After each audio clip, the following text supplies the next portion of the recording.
real estate mishaps and misfires, what you don't know when buying or selling a home can hurt you. This is St. George Real Estate Morning Drive. And I mean, like, we have so many fun experiences to talk about today. And Jesse's got one that we're going to use a hot water analogy, boiled over just this morning, guys. We're recording live from the St. George Real Estate Headquarters. What is it? The Larkin Group. 695 East Tabernacle. This is St. George Real Estate Headquarters, corner of Tabernacle. And this is so fun. I had a buddy who lives out of state who was visiting for, I don't even remember why he was here. I was out of town. He was here. He's like, buddy, I drove by your building. Buddy, I drove by your building. I saw your building. Like, people see this. Didn't he come in too? He may have come in. People see the building. They see the mural. They see the Larkin Group. They see the cool neons. Dude, you did a good job on the building. We had a lot of fun with the building. It stands out. We had a lot of fun.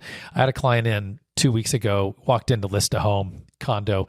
We're helping them begin liquidating their rental portfolio so they can actually replace them with something new. And he walks in, he says, Jeremy, did you know I was married in this building in 1975? Isn't that cool? First marriage. What's crazy. First marriage. I didn't even know that they did that. Yeah. So, I just saw Chantry. Chantry's here earlier. Oh, he's going to hop on a client call. This is so cool, guys. Chantry Abbott Guild Mortgage, they've got an office right here in our suite, our little suite inside our building. So, Jesse, we'll talk a little bit about real estate mishaps and misfires. And I want to say something that's probably going to be used for a couple of other shows. Okay. Before we move further, if people have been wondering when the best time to sell a home is, we've concluded this for a very long time. And now AI, I don't think you're even in this conversation with, here comes a dog. We're the only real estate or radio show in St. George, Utah, where a dog comes down the stairs while we're recording. It's so cute. Yeah, she's usually already here. Yeah. So, Jesse, the data, 20 years of data, of closing data was uploaded into a combination, but an AI platform called Manus, M-A-N-U-S. Okay. Every single sale for 20 years. Ooh. Guys, it's 5,000 to 7,000 sales per year was uploaded into, so you're talking over 100,000 home sales in Washington County. Yep. Okay. The best time to sell a home, list and sell a home is April 1st of every year. And so we're coming up on it. Yeah. And so it's interesting because that is simply based on home prices, list to sale ratios, and total homes sold. I mean, guys, it is blatantly obvious. Here's the funny thing. When Taylor Frampton with KW told me about it, I said, well, I already know the answer, but what was the answer? So AI analyzed what I already knew, and he said, well, what's the answer? I said, well, you're going to find out that the most homes close in May. We knew that, right? I mean, we knew this. But isn't it interesting? You don't know, I had breakfast with Carl Wright, appraiser, today. Oh, no. I didn't. He said AI is absolutely being used in appraisal now. 100%.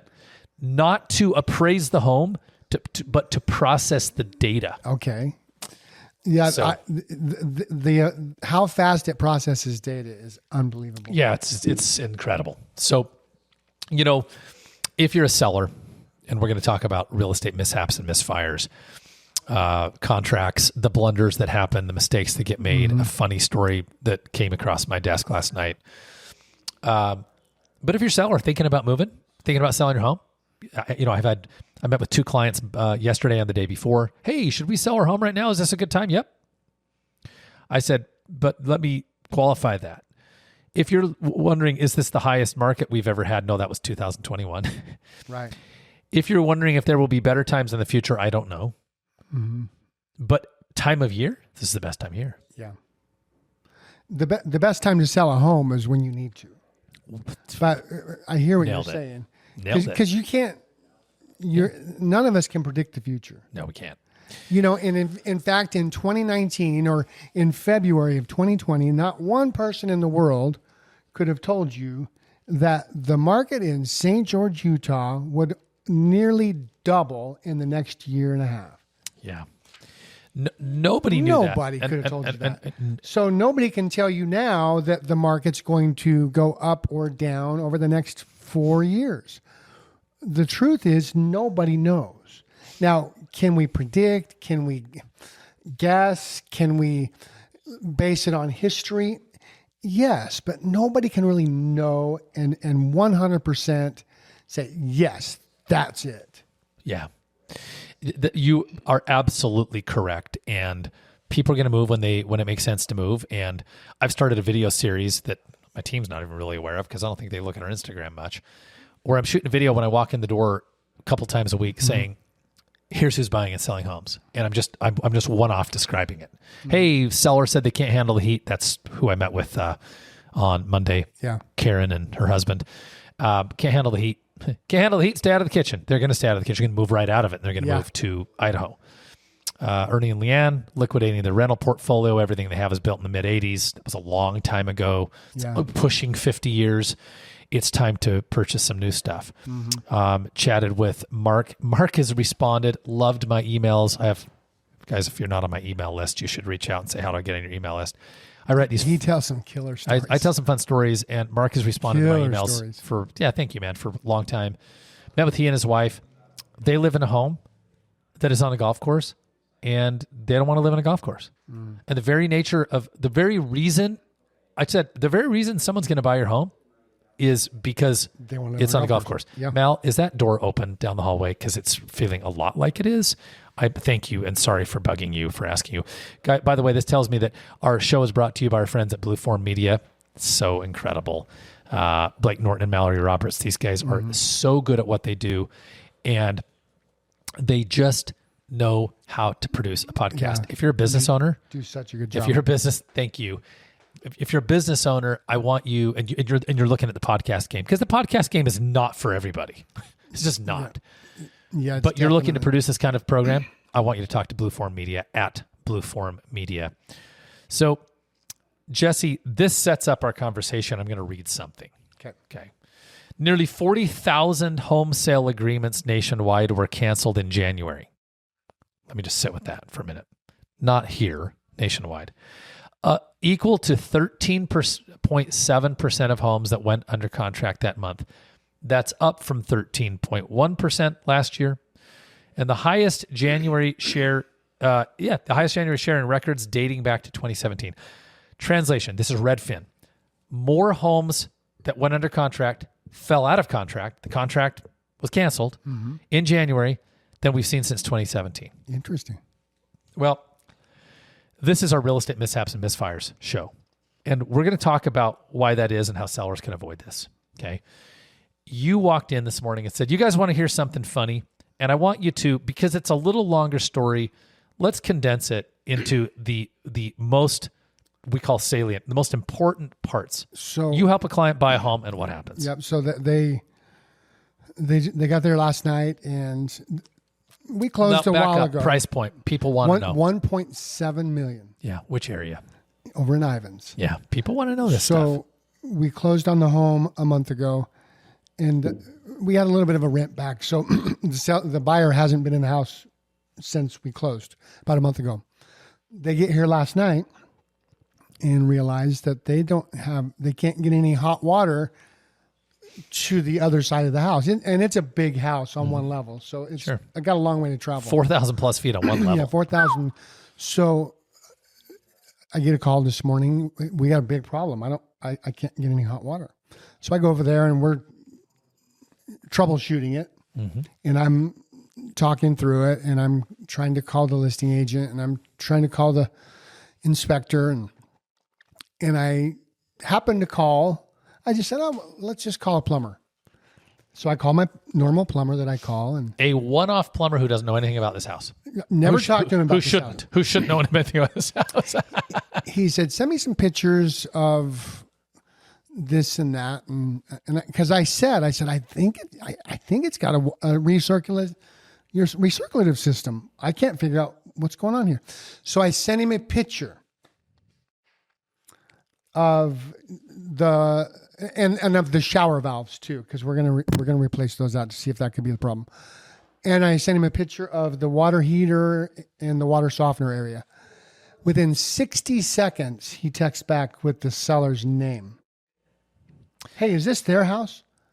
Kind of like, hey, this water heater's known in the plumbing circuit. I'm like, how would you even know that? So I called him. He's like, I've been in and out of that house for years.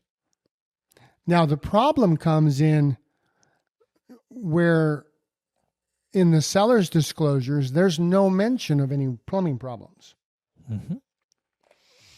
And the seller actually still says there's no problems. And I said to the agent, I said, let me ask you a question. Is it even possible that a plumber that came to your house once would be able to remember your name from a random photo? Yeah. Well, and let me bring this to a punchline. This is a real estate mishap and a misfire. Yeah. Buyer buys a home, $1.7 million.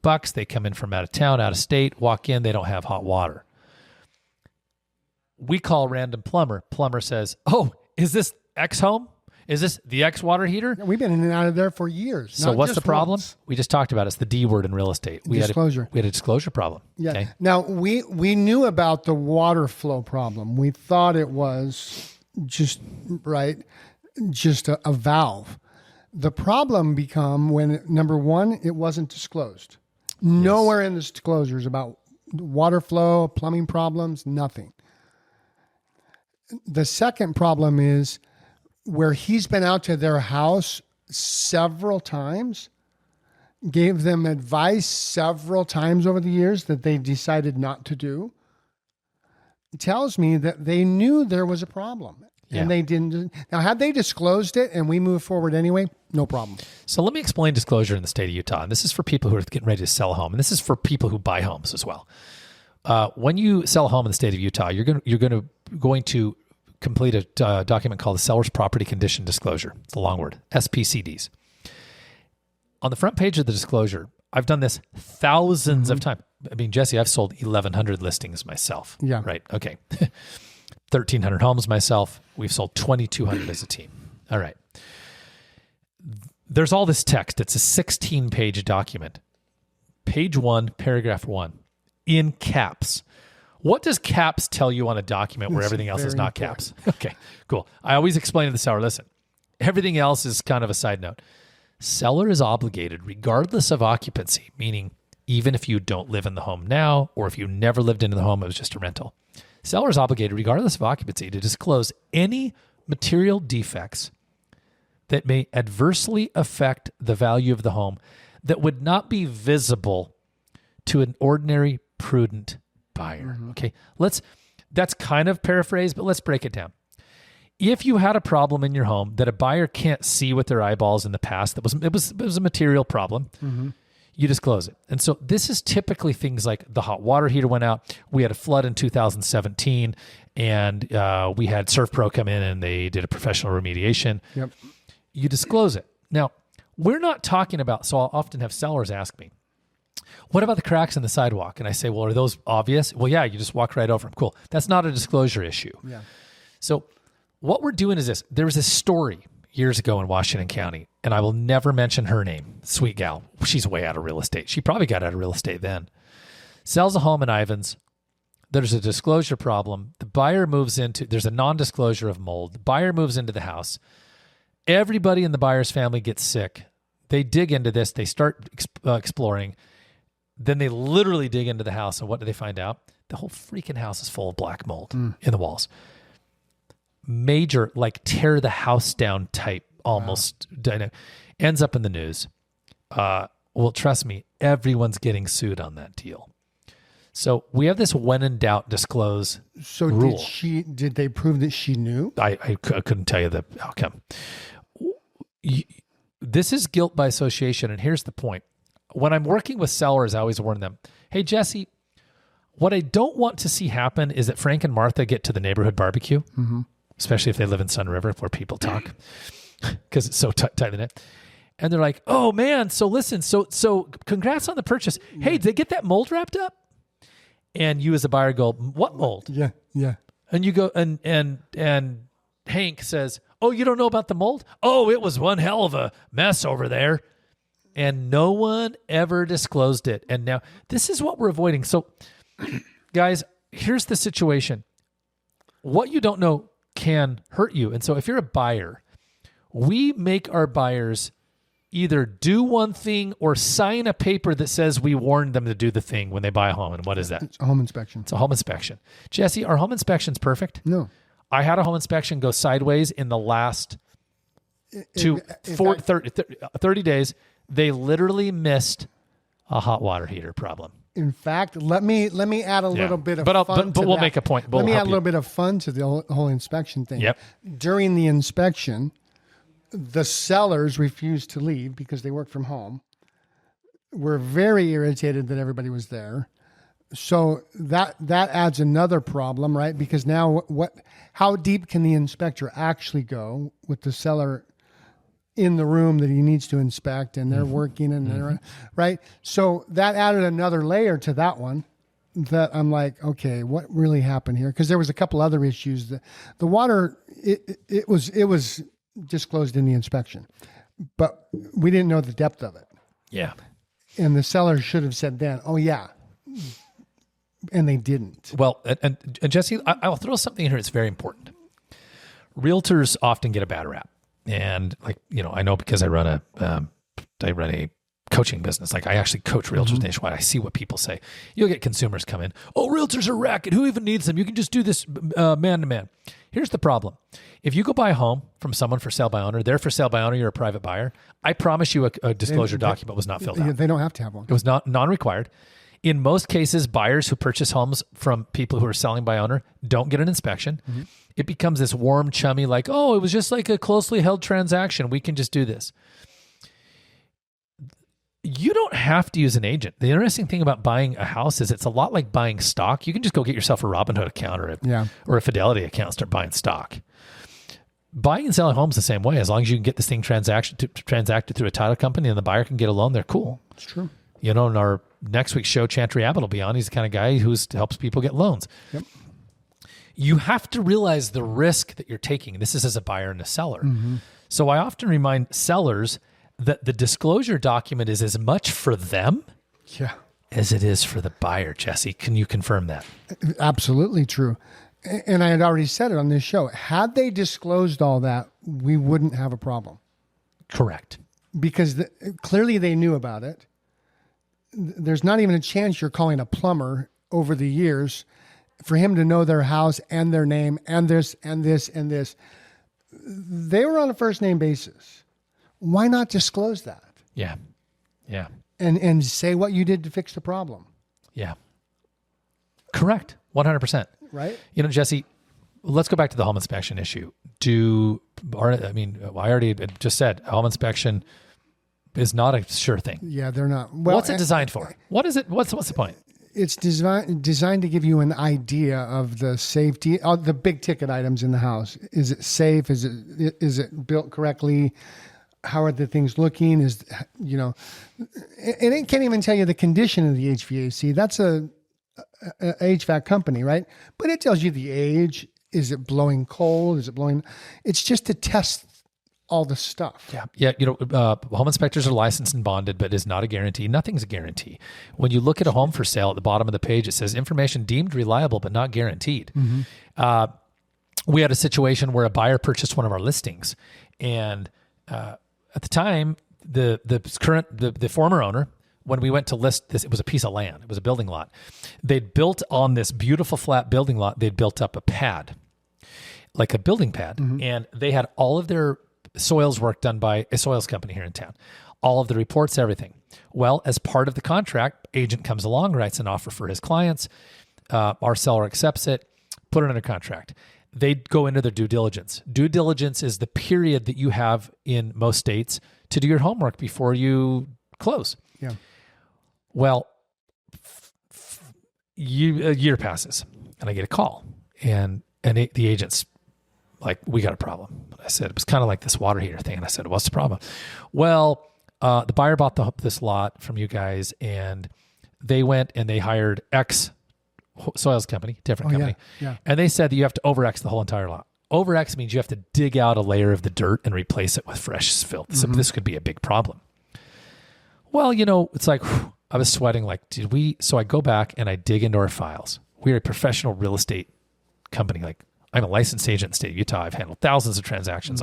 I'm backed by a brokerage, Keller Williams Realty. When you hire an agent, you get their E&O, their errors and omissions insurance. And I go to my assistant and I said, what all did we send out? We have a paper trail. And we went back and we found every single piece of disclosure information that we sent to them, including here are all of the soils reports. Here's exactly who the soils company was. Here's what they said needed to be done on the lot. What we actually did in that moment is we cleared the seller. The seller shared what they knew about the property. If a new soils company says, we think you need to over excavate it. Yeah, because his soil company didn't say that, correct? Yeah. The original one? Yes. So what I'm saying is stuff goes sideways. Let me tell you how you avoid having your deal get canceled if you're a seller. Okay. I'm just going to give you a quick list. Okay. As we wrap up, these are the top 9 things that might fail a home inspection: structural or foundation repairs, aging or damaged roof. I'm talking to a seller right now and their house was just hammered by golf balls. Yeah. When they moved in, they had to make $3,000 worth of repairs. Outdated or failing plumbing, old electrical systems, old or failing heating, ventilation, and HVAC systems. Water damage and mold, killer. Yep. Drainage and grading, pest and insect damage, safety and code violations. The number one thing I'm going to tell every seller out there to consider is this. I would really strongly, that's a lot of adjectives. I would strongly consider paying for your own home inspection prior to listing the home. So you know what's going to So you know what's going up? And I would actually go in and I would repair it all. And then I would provide the before and after. I'd have the inspector come back. We work with a couple of great ones. If you'd like a referral, I'd have them come back in our final 2 minutes, say, whoop, I signed off that they fixed all the things. And I would market your home with a clean home inspection in a perfect world. Because what happens is sellers go and risk 3 weeks of their life with a contract only to have Frank and Martha, we're just going to keep using that name, cancel the deal 19 days into a 21-day due diligence period, and the seller has to start over. They could have avoided that. So doing that actually does something for the psyche of the buyer too. Just the fact that you did it and you repaired it and you're going, here, this is what we did right before we listed the property. Here's everything. It's kind of like the Carfax report, right? Carfax is great. Hey, here's the history. And everybody wants it now, right? Hey, you got a report on that car? You got a report on that car? The house is the same way. It makes you feel warm and fuzzy as a buyer if you have an inspection in hand before you actually go under contract. Yeah. Going, hey, this is full disclosure. This was done a week before or 2 weeks before we listed. Yeah. These are the repairs we did. All of a sudden, their psyche changes from against you to almost in a way with you. Yeah, Does that make sense? Yeah, because this opposing force thing between buyers and sellers is crazy. I mean, thank you for saying that. It's a killer wrap up. Guys, if you want our help or just ask us questions, visit the Larkin Group at gostgeorge.com, gostgeorge.com. Google the Larkin Group, ChatGPT, the Larkin Group, whatever you want to do. And we can one-to-one walk you through the process and stay in touch. Sound fair, Jesse? You bet. Over now, All right. guys. Thanks.